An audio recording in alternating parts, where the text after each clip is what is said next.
बहुत साल पहले की बात है। नीले पहाड़ों के बीच एक छोटी सी खूबसूरत वादी थी जिसका नाम था नूरिस्तान।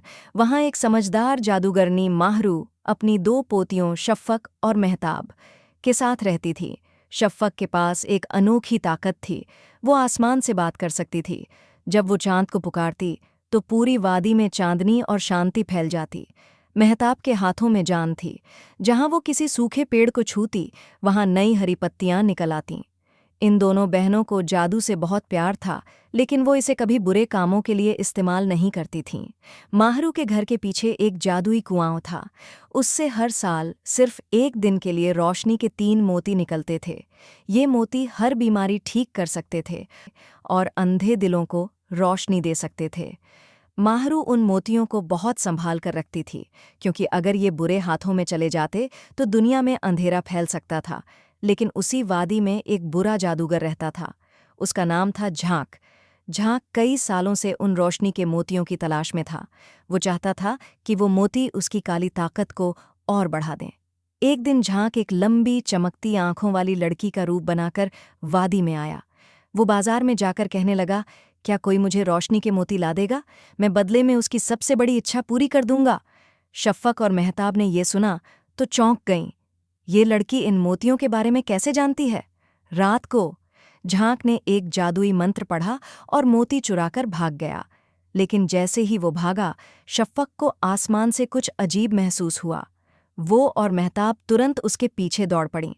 सुबह जब माहरू को सब कुछ पता चला तो उसका दिल टूट गया। अगर वो मोती बुरे हाथों में चले गए तो रोशनी और सच्चाई दोनों मिट जाएंगी।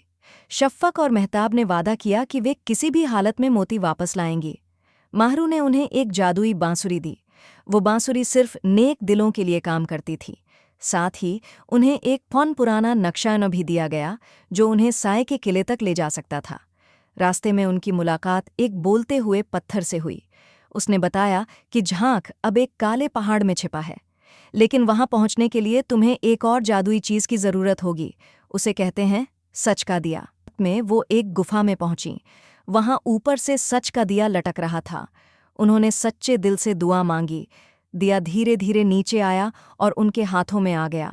अब दोनों बहनें झांक के किले के पास पहुंचीं।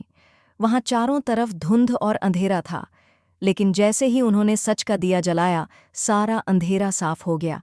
किले के अंदर झांक एक सिंहासन पर बैठा था और मोती अपने ताज में लगा रहा था। शफ़क़ ने बांसुरी बजाई। जैसे ही आवाज़ गूंजी, मोती ताज से निकलकर हवा में उड़ गए और वापस बहनों के पास आ गए। मेहताब ने सच का दिया झांक पर फेंक दिया। एक तेज़ रोशनी फैली और झांक का शरीर धुएं में बदलकर गायब हो गया। शफ़क़ और मेहताब ने मोती वापस ले लिए और घर लौट आईं।